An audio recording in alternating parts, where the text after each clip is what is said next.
The hammer fell and silence turned into law. For more than 60 years, Burkina Faso stood as one of the few African nations where same-sex relations were not punished by the courts. It was not acceptance, it was silence.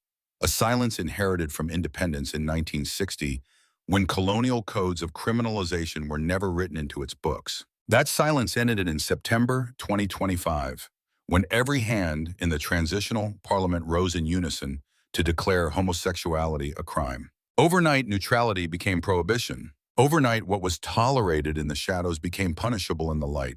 The decision did not come from nowhere. It came from a continent where governments from Uganda to Ghana have been redrawing the moral map, defying Western pressure and insisting on their own definitions of law. In Ouagadougou, Captain Ibrahim Traoré's government presented the law not as invention, but as affirmation, the writing of social consensus into legal text. Yet the larger question lingers: who has the right to draw the moral compass of a nation, its own people, or distant powers that measure the world by different scales? Do not look away. This is not only about a law, it is about the soul of sovereignty. Stay with us, subscribe, and walk with the story. For decades, Burkina Faso carried an unusual silence. While much of Africa lived under penal codes inherited from colonial administrations, this landlocked nation never inscribed laws against same-sex relations into its books. Independence from France in 1960 came without such prohibitions, unlike the British colonies where sodomy laws became a rigid inheritance. That absence of legal restriction made Burkina Faso an exception. On paper, at least, people could not be punished for private choices that elsewhere led to imprisonment. Yet this silence was never the same as freedom. Society, deeply shaped by religion and tradition, carried its own judgments. In mosques, churches, and village squares, the subject was avoided or condemned.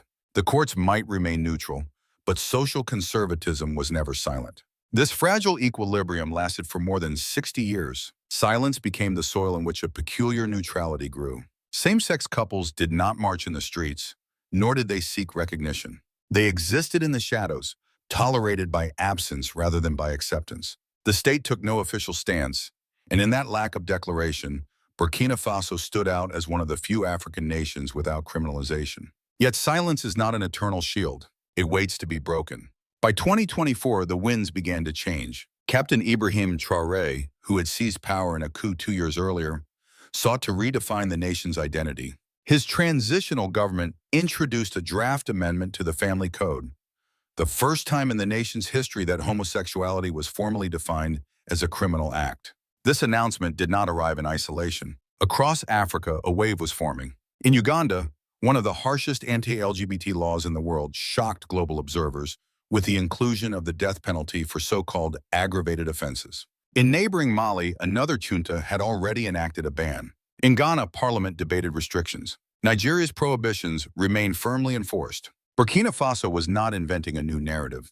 It was aligning itself with a continental chorus. Then came September 2025. The transitional parliament gathered in Ouagadougou, and the vote was swift, unanimous, and decisive. Not a single dissenting hand rose. The law prescribed 2 to 5 years of imprisonment, fines, and deportation for foreigners accused of homosexual acts. Justice Minister Edaso Rodriguez Baya defended the law as a measure to protect society from bizarre behavior. The words echoed the pulse of a nation where more than 90% of the population identifies with a religion. What had been tolerated in silence was now condemned in statute.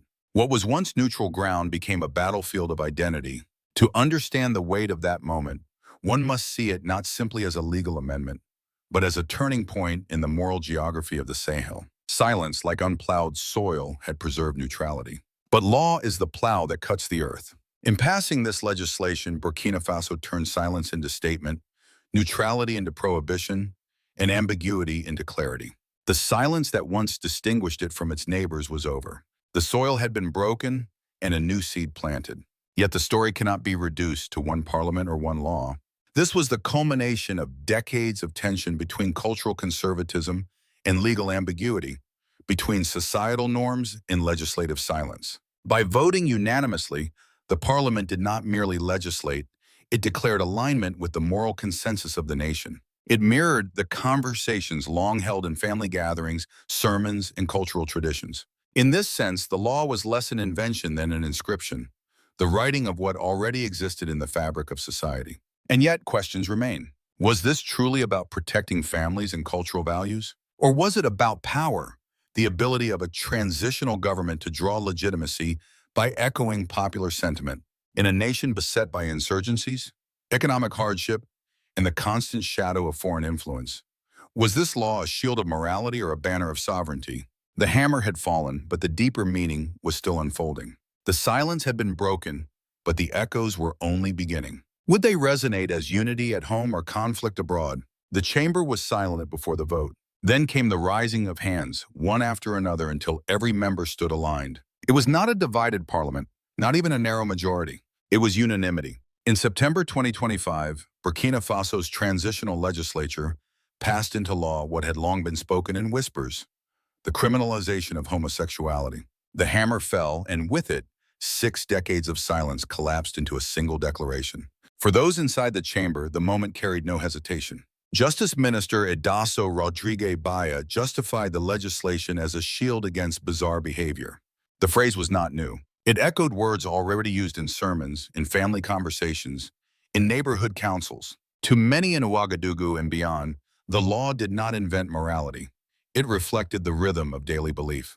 In a country where Islam and Christianity together shape more than 90% of society, Parliament's decision was greeted not with shock but with recognition. In the streets, reactions varied. Some saw the decision as overdue, a necessary step to preserve cultural and religious order. Others whispered fears, not openly but behind closed doors, that the law would embolden discrimination, unleash witch hunts, or divert attention from more urgent crises.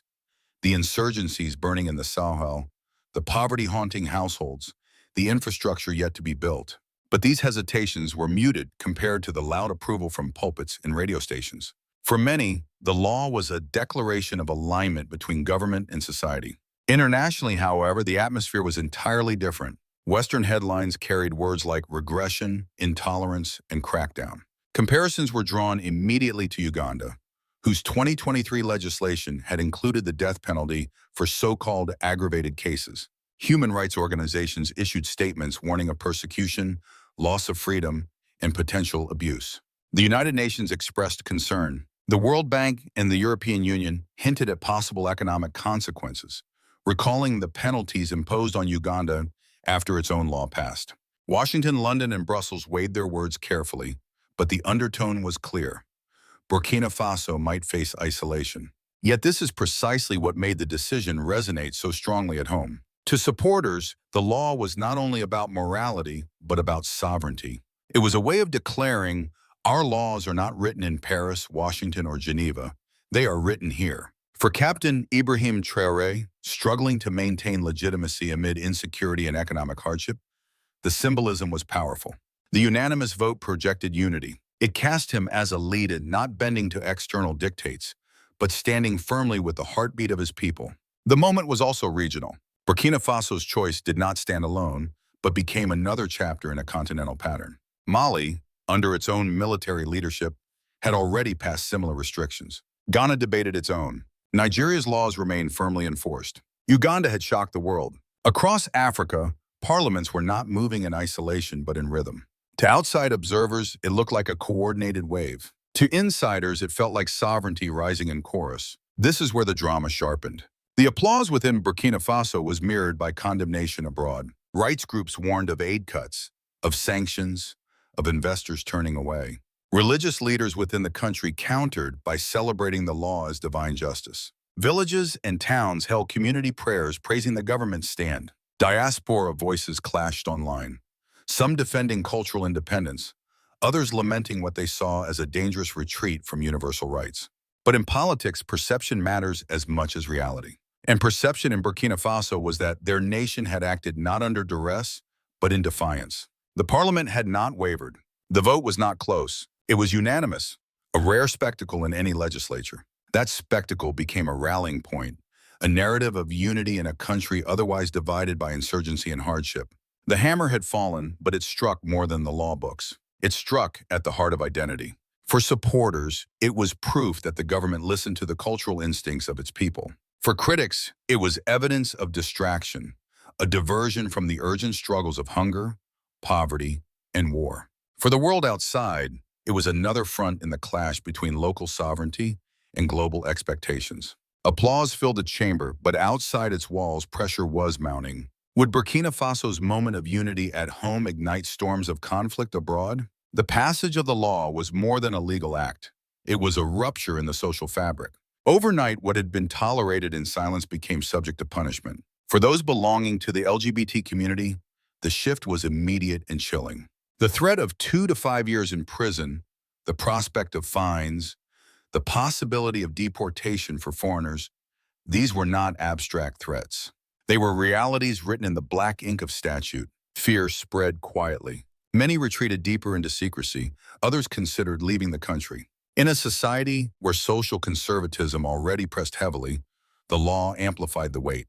For the wider population, however, the law reinforced a sense of moral order. In churches and mosques, preachers praised Parliament's decision. Families spoke of protection rather than repression. For them, the law did not create new fears, it erased uncertainties. It aligned governance with long-held values, offering the reassurance that leaders were listening. In this way, the legislation functioned less as a restriction and more as a mirror. It reflected what many already believed, and by reflecting, it reinforced. Politically, the effects were profound. For Captain Ibrahim Traoré, the unanimous vote became a badge of legitimacy. Leading a transitional government in a country beset by insecurity in the Sahel, his authority was fragile. But with the Parliaments Act, he could claim to embody the will of the nation. The vote was a statement that in moral questions, there was no division between people and leadership. This alignment strengthened his position at home, even as it risked alienating international partners. Some observers framed the moment as part of the Ibrahim Traoré legacy, a legacy not only of military leadership or resistance to foreign influence, but of legislating sovereignty itself. By inscribing cultural norms into law, Traoré tied his name to a generational declaration. Burkina Faso would no longer be silent on matters of morality, nor compliant to external expectations. The ripple effects extended beyond the moral sphere. In the short term, the law distracted public discourse from the deep wounds of insurgency, poverty, and fragile infrastructure. For weeks, the nation debated morality instead of insecurity. For the government, this shift in conversation was not unwelcome. By legislating on identity, the leadership could rally popular support around a cause that transcended party lines or regional divides. In a time of crisis, unity mattered more than nuance. But the costs were visible too. Rights organizations warned of persecution and abuse. International institutions hinted at sanctions, and with them came the threat of economic strain. Burkina Faso already faced hardships, inflation, unemployment, and reliance on external aid. A loss of support from Western institutions could deepen those wounds. Critics argued that the government had chosen symbolic sovereignty at the price of material stability. Supporters countered that dignity was priceless, and that aid tied to conditions was never true partnership. At the village level, the law became a talking point in community meetings. Elders invoked tradition, insisting that leadership had finally listened. Younger generations, particularly those exposed to global conversations online, expressed more ambivalence. Some felt pride in asserting cultural sovereignty. Others worried about isolation. In Ouagadougou's cafes, debates grew heated, not always about sexuality itself, but about the direction of the nation. Was Burkina Faso charting a path of independence or closing doors to the world? This tension reflected a larger paradox. The law united parliament, aligned with society, and strengthened Traoré's image as a leader of conviction. But it also risked fragmenting the country's future relations, both with external partners and with its own younger citizens who dreamt of a more globally connected nation. The law was both shield and sword, protecting cultural identity while cutting into international alliances. For now, the domestic picture was clear. The government had secured overwhelming approval. In villages and cities alike, the decision was spoken of as justice, morality, sovereignty. But beneath that surface lay a question unresolved. Could Burkina Faso sustain unity at home while managing the storms abroad? Could the symbolic victory of sovereignty be translated into tangible progress against poverty and insecurity? Or would the law prove to be a distraction, a moment of applause that fades while the deeper crises remain? Sovereignty had been declared in law, but in a world of interdependence, could Burkina Faso afford the price of standing alone? The reverberations of the September vote did not stop at Burkina Faso's borders. Almost immediately, statements emerged from international institutions. Human rights organizations condemned the law as a step backwards, warning of repression and exclusion. The United Nations called on Burkina Faso to reconsider, framing the legislation as incompatible with global human rights norms. The World Bank and the European Union hinted that economic relations might be reconsidered, reminding observers of the suspension of support to Uganda after its harsh anti-LGBT legislation in 2023. The air was thick with the possibility of penalties. Western capitals, from Washington to Brussels, watched closely. Official language was measured, but the undertone was unmistakable. Burkina Faso's decision stood in direct defiance of the frameworks by which international aid and trade are often conditioned. The dilemma was clear: how to affirm sovereignty without jeopardizing much-needed financial and diplomatic ties. In a nation grappling with insurgencies, poverty, and fragile infrastructure, the stakes were immense. Yet Burkina Faso was not alone. Regional dynamics offered a shield. Mali and Niger, both led by juntas, had already aligned themselves against Western influence and toward a rhetoric of cultural sovereignty. Together, the three neighbors projected an image of Sahelian solidarity, one that rejected colonial legacies and sought autonomy in law and policy. The African Union expressed concern, but its fragmented voice carried less weight than the united front forming within the Sahel itself. Beyond the continent, new partners beckoned. Russia, already expanding its presence in West Africa, was ready to offer security cooperation and political backing without conditions tied to social policy. China, with its focus on infrastructure and trade, presented an alternative economic lifeline. By deepening ties with these powers, Burkina Faso sought to reduce its vulnerability to Western pressure. It was a recalibration, a shifting of alliances that reflected not only political choice but survival strategy. The leadership framed this pivot as part of a long-term vision. Where Western aid came with strings, partnerships with non-Western powers promised space to breathe. The narrative became one of future independence, where sovereignty was not sacrificed for loans or grants. In government speeches, this direction was painted as a new chapter in nation-building. Some voices even called it the foundation of the Ibrahim Traoré Vision 2050, a horizon where the Sahel stood on its own terms, charting its destiny without bowing to external definitions of morality or governance. Still, the path was uncertain. Partnerships with Russia and China brought opportunities, but also risks of dependency of another kind. Regional solidarity offered strength, but also invited confrontation with Western powers. The world was watching closely, waiting to see if Burkina Faso's defiance would bring resilience or retribution. For now, alliances offered a shield. But the question remained, how long could that shield hold against the weight of global pressure? The law was passed, the hammer had fallen, but the journey was only beginning. For Burkina Faso, the criminalization of homosexuality was not merely a legal act. It was a fork in the road. One path pointed towards deeper isolation, the possibility of sanctions, the reduction of aid, the closing of doors in Western capitals. The other path pointed towards new alliances and a renewed sense of cultural sovereignty. Between these two lay uncertainty, a winding road filled with both promise and peril. Domestically, the law brought unity of sentiment, but not solutions to pressing realities. Insurgencies in the Sahel continued to claim lives. Poverty remained an unrelenting burden. Schools and hospitals struggled under limited resources. The law did not feed the hungry, nor did it silence the guns. Its power was symbolic, and symbolism can only carry a nation so far. To sustain momentum, the government would need to transform cultural sovereignty into tangible development. That meant building industries, strengthening agriculture, and creating opportunities for the youth. Regionally, the choice aligned Burkina Faso with neighbors who shared its defiance of Western influence. This solidarity created breathing space, a sense of collective strength in the Sahel. Yet solidarity is fragile. The test would come when external pressures intensified. Could Mali, Niger, and Burkina Faso hold together under economic strain, or would cracks appear? The future of this regional bloc depended on more than shared rhetoric. It depended on shared resilience. Globally, the stakes were higher still. Western powers held the keys to financial institutions, trade routes, and diplomatic recognition. Turning away from them was not without cost. Yet turning towards new partners carried risks of dependency on different terms. The balance required wisdom, patience, and careful negotiation. Cultural sovereignty might be affirmed in law, but economic sovereignty would demand strategy and sacrifice. For Captain Ibrahim Traoré, the road ahead was personal as well as political. He had tied his image to the defense of sovereignty, presenting himself as a leader unafraid to legislate cultural conviction. That legacy would be measured not only by declarations, but by results.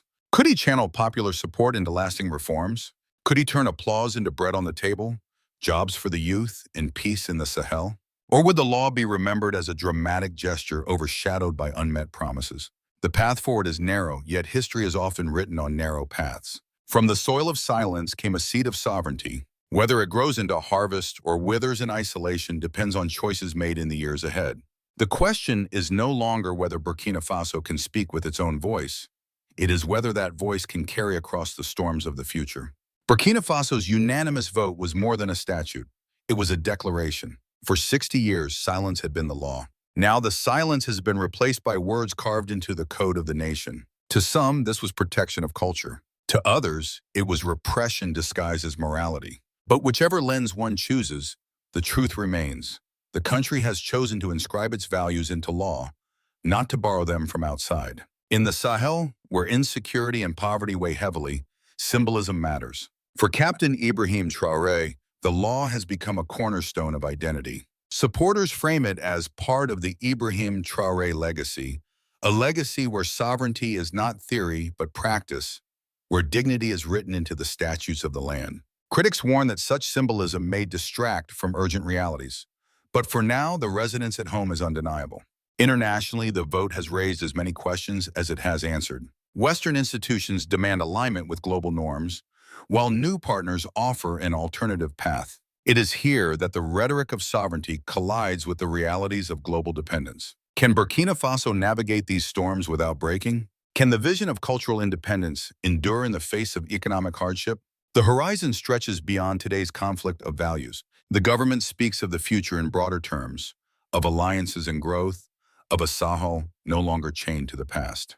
This is where the Ibrahim Traoré Vision 2050 enters, not merely as a slogan, but as a promise that the region will define its destiny on its own terms. Whether that vision becomes reality depends on resilience, strategy, and the courage to stand firm when compromise seems easier. Africa has long been described as a continent acted upon. Today, leaders like Traoré insist that Africa will act for itself. The law passed in Ouagadougou is one moment in that wider story, a story of dignity, independence, and defiance. Yet it is also a story still unfolding. The world now asks, is Burkina Faso defending its culture or isolating itself? And perhaps the deeper question, can sovereignty flourish without justice? And can independence endure without prosperity? Stay with this journey. Share your thoughts, subscribe, and let your voice join the conversation. The story of Africa's future is not yet written, and you are part of its telling.